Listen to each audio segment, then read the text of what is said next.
Ensuite, on va passer au contexte. Alors, le contexte, c'est quoi? Je vais revenir en pleine page. Le contexte, c'est quoi? C'est tout ce qu'il y a autour d'une action, autour d'un fait. Souvent, en histoire, c'est l'élément le plus important, c'est ce qui nous comprend, c'est ce qui nous permet de comprendre les faits, les éléments. Il y a une action, ça se passe où, ça se passe quand, ça se passe de quelle manière, avec qui. Ça explique pourquoi il y a cette action-là. Et du coup, quand on raconte une histoire, c'est super important de raconter le contexte, parce que vous allez voir qu'en fait, si vous racontez déjà bien le contexte, bah, les éléments s'enchaînent de manière très naturelle et s'expliquent très naturellement. Donc je vais repartager l'écran. Je repartage l'écran. Cette fois-ci, nous nous retrouvons toujours dans la table Atelier, écriture et contexte et schéma narratif. Nous allons maintenant aller voir le contexte. Sur le contexte, qu'est-ce que nous avons? Consulter les trous remis. Même chose, 3 documents. Mais en réalité, c'est le même document, mais avec des formats différents. Vous ouvrez le document et vous essayez de me le remplir et de me le renvoyer. En cliquant ici, vous aurez ajouté un travail. Je vous présente le document. D'abord, quelques notes d'explication. La définition du contexte, ce sont donc les éléments particuliers ou circonstances autour d'une action, comme je viens de vous le dire. Et comme je l'ai déjà sous-tendu, souvent on a des catégories de contexte qui va être l'époque, le lieu, les acteurs et la manière. Il va donc s'agir de remplir ce tableau-là en définissant qui fait l'action, où se passe l'action, quand se passe l'action et de quelle manière. Simplement, vous avez vu, il y a plusieurs lignes, c'est-à-dire que ce n'est pas une action dans l'histoire. S'il ne se passait qu'une seule action dans notre histoire, on n'aurait pas grand-chose à dire. On va donc devoir découper notre histoire en scènes.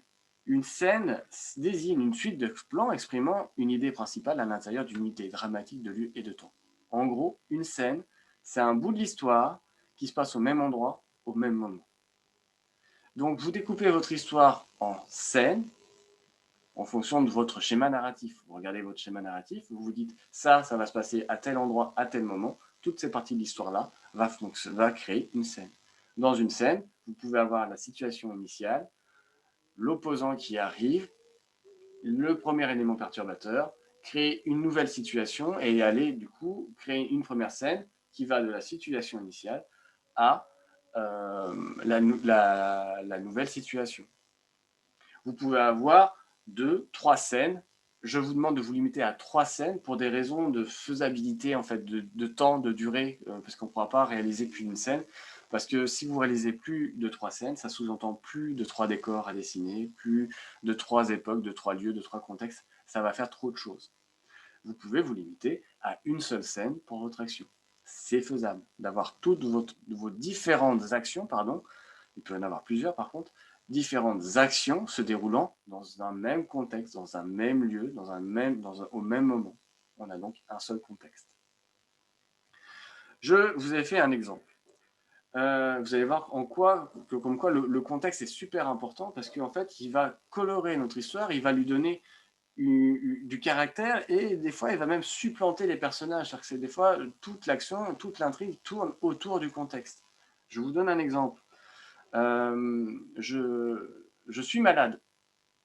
Je tousse. J'arrive en cours, je tousse énormément, je parais un peu blanc, je tousse partout et j'ai pas de masque. Bah oui, il y a 2 semaines, enfin il y a 2 semaines, pardon, il y a 2 ans, si j'arrivais en cours en toussant un petit peu, en étant un peu malade, il n'y aurait pas d'inquiétude, il n'y aurait rien. Avec le contexte actuel de Covid, là, ça devient tout de suite beaucoup plus compliqué. Si je viens en cours alors que c'est un contexte où il y a des malades partout, il y a du Covid, il y a de la contagion, là, ça ne le fait pas. C'est pas bon du tout. Du coup, évidemment, le contexte va évoluer énormément. Il y a 2 ans, si j'arrivais en cours avec un masque sur le nez, vous me diriez, mais qu'est-ce qu'il fait avec un masque? Avec le contexte actuel, c'est pas grave. Vous voyez bien que le contexte est très important.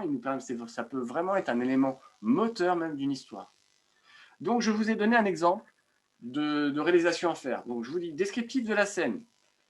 OK. Je vous demande de décrire le ou les actions. Indiquez également, pardon, je vais enlever un également par contre, quelle partie du schéma narratif est englobée. Donc, ça, c'est vraiment corrigé. J'étais bourré de fautes, pardon. Situation initiale. Donc en fait, c'est la situation initiale que je vais présenter. Je vais faire un premier contexte pour ma situation initiale. La situation initiale, c'est le formateur donne un cours. Il tousse énormément et semble fatigué. Ok.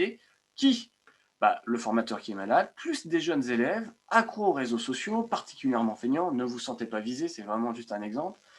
Voilà, des élèves qui peuvent être limite en décrochage scolaire et qui sont pas du tout motivés et qui voient un enseignant arriver malade.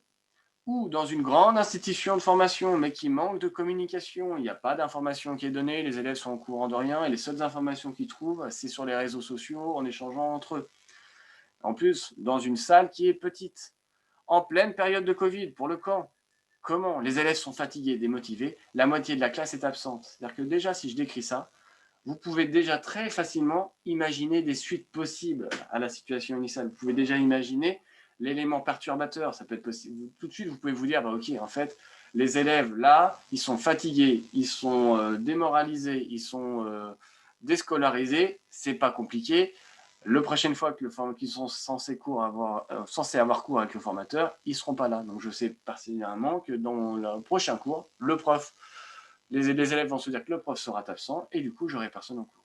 Vous voyez comment le contexte peut tout de suite expliquer les choses et des fois, justement, créer chez le spectateur une sensation et puis en fait, on va totalement à l'encontre avec l'action. Donc écrire les contextes, c'est super important. Je vais donc vous demander en fonction de votre schéma narratif, de remplir chacune de ces cases-là, puis de me les renvoyer sur Moodle. Je quitte. Voilà, j'espère que c'est compris pour vous. En présentiel, ça sera sûrement beaucoup plus facile. S'il y a des choses que vous ne comprenez pas, si vous avez peur de faire des erreurs, c'est pas grave, essayez quand même, déposez. Plus il y aura de propositions, plus je pourrai prendre des éléments et réaliser un film avec Cédric et vous.